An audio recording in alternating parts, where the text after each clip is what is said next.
Hello friends, welcome to my channel Creating Essence. I am Megan and I'm so glad you're here today. This is a really exciting day in spring.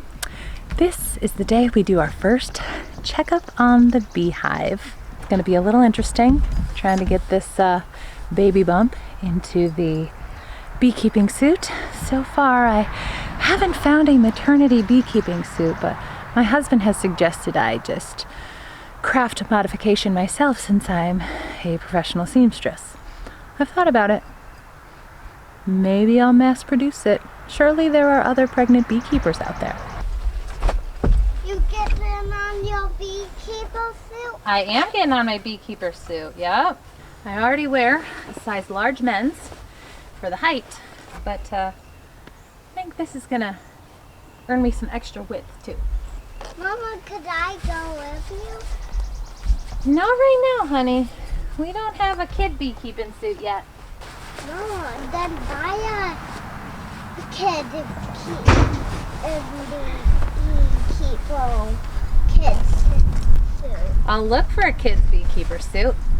And then they'll say, will the house.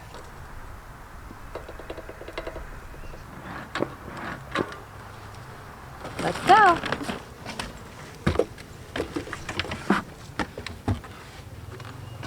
Okay.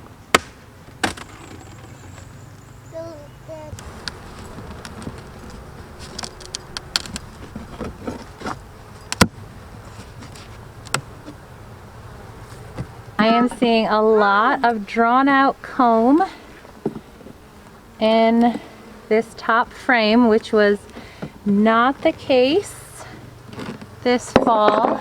So that is awesome. Mom, let's see the Hello. honey they made.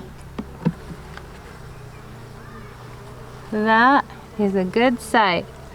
Drawn out comb. That means they're getting ready to expand. You see the comb? That's so cute. You think so? Oh, Solly, we have some honey. Let's see the honey. Oh, let's see the honey. There's honey in those combs. More drawn out comb. And happy bees.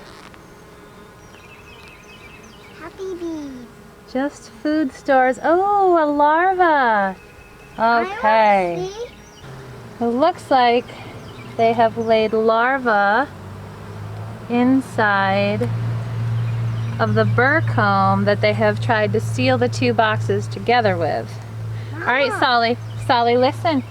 I need to separate the two boxes, so I need you to walk away in case the bees move a bunch when I do it, okay?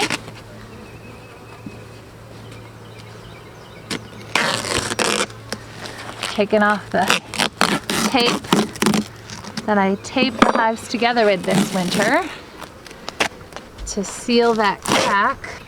We've got a pretty good look at what's going on in the top here. Lots of drawing out comb, lots of brood growing in the burr comb, which I don't necessarily like because that means when I pull them apart, they're getting ripped out of their comb. But I do need to separate it because I can see down in there that the pollen cake remnants that are in there from this winter have some mold on them, and I want to get them out. Carefully crack the corners because the girls do a great job of sealing things up with propolis. Oh, look at that. Look at that. This comb that they've built up right here was in between the two hives, or the frames of the two hives, and you can see there are some larvae there. That little white thing up there, those are baby bees that would have been laid in the burr comb And because the burr comb got ripped apart when I separated the frames, they came out. And that makes me sad, but it's kind of a fact of life. This pollen cake that I put in the winter to give them food has some mold on it. So I'm gonna take that out.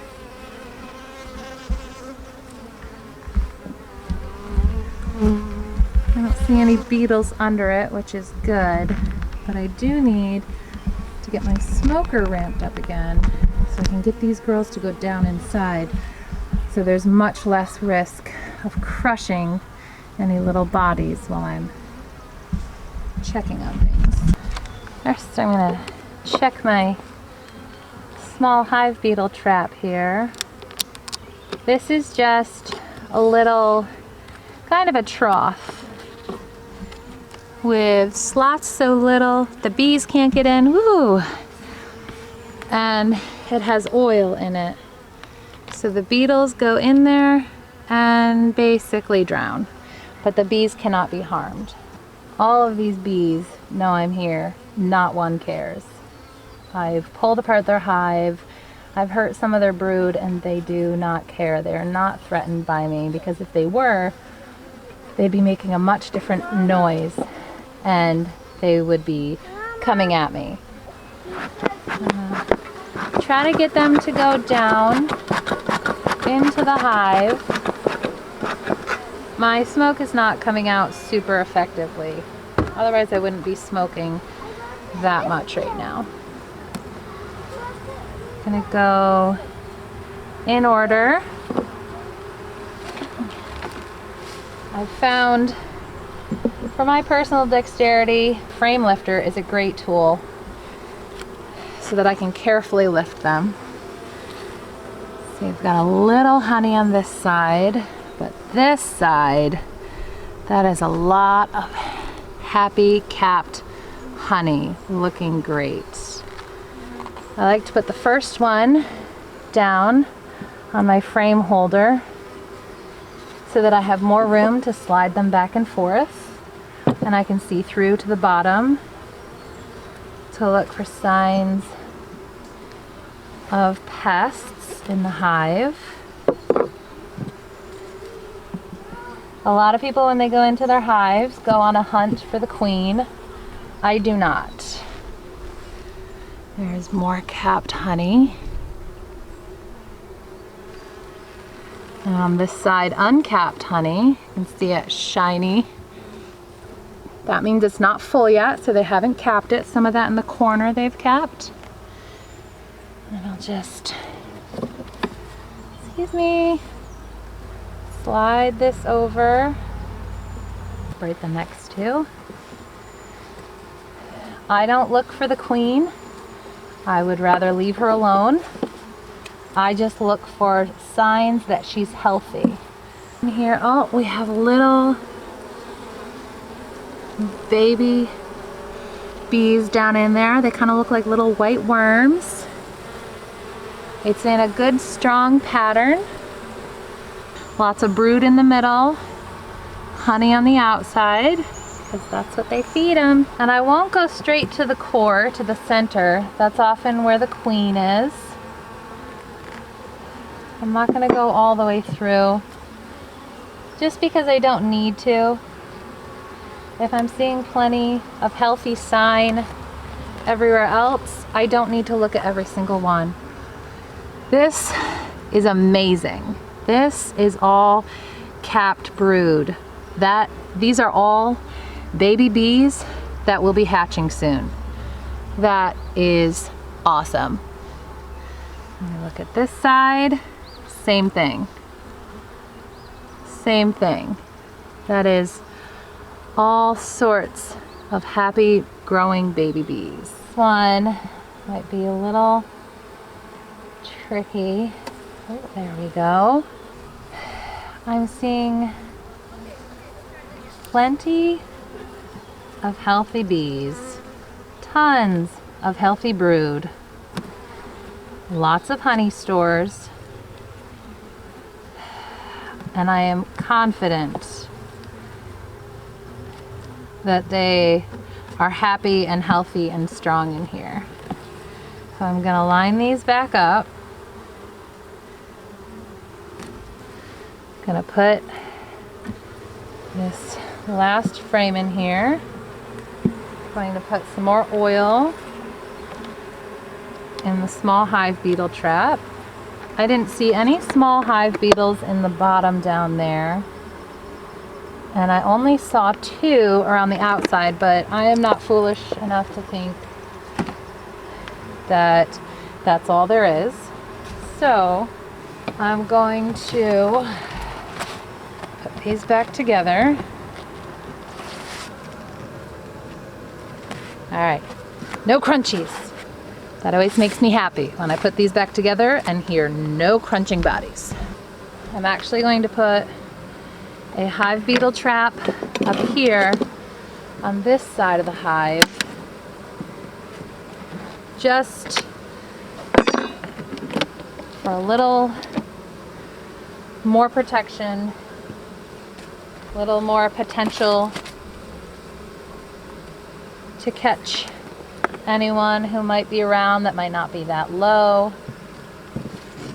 Cover on. And because I don't have a feeder in there right now, I don't have to put the extra box on top. I can just put this on. Put our bricks on top of there. Keep things weighed down.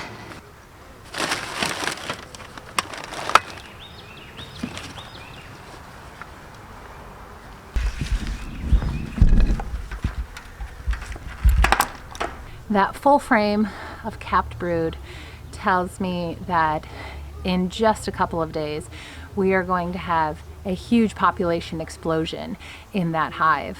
They have plenty of food, multiple frames of capped and uncapped honey. I saw lots of pollen and bee bread in there. They're doing a really great job collecting, and we are in the throes of springtime. There's nectar flowing and flowers of all kinds everywhere. It'll still be a few weeks before we mow our lawn because right now our lawn is basically an acre field of all sorts of wildflowers like dead nettle, bluets, violets, daffodils, dandelions, and we will just leave those for the bees to get as much as they can possibly need. We're not worried about vanity when it comes to our yard. We would rather our bees have plenty to eat. I am so excited to see how much they have expanded into that second super at the top with so much drawn out comb and brood. They will be filling that with food in no time. And I'm really looking forward to being able to put a separator in there with another super this summer where they can fill tons of frames with honey for us to be able to harvest and not have to worry about the queen being able to get up in there and lay any brood. So it will strictly be honey and no one will be harmed when we separate them to harvest that. Thank you all so much for hanging out with us today. I hope you enjoyed this video. If you have any questions, let me know. This is only my second year beekeeping, so if I don't know the answer, I am happy to direct you to someone who does. And there really are so many that share so much. So if you're looking for more information than I have to offer on beekeeping, there are some great channels out there. If you like this video, as always, give us a thumbs up and subscribe to hang out for more. It's only 65 and I'm already dying in this suit.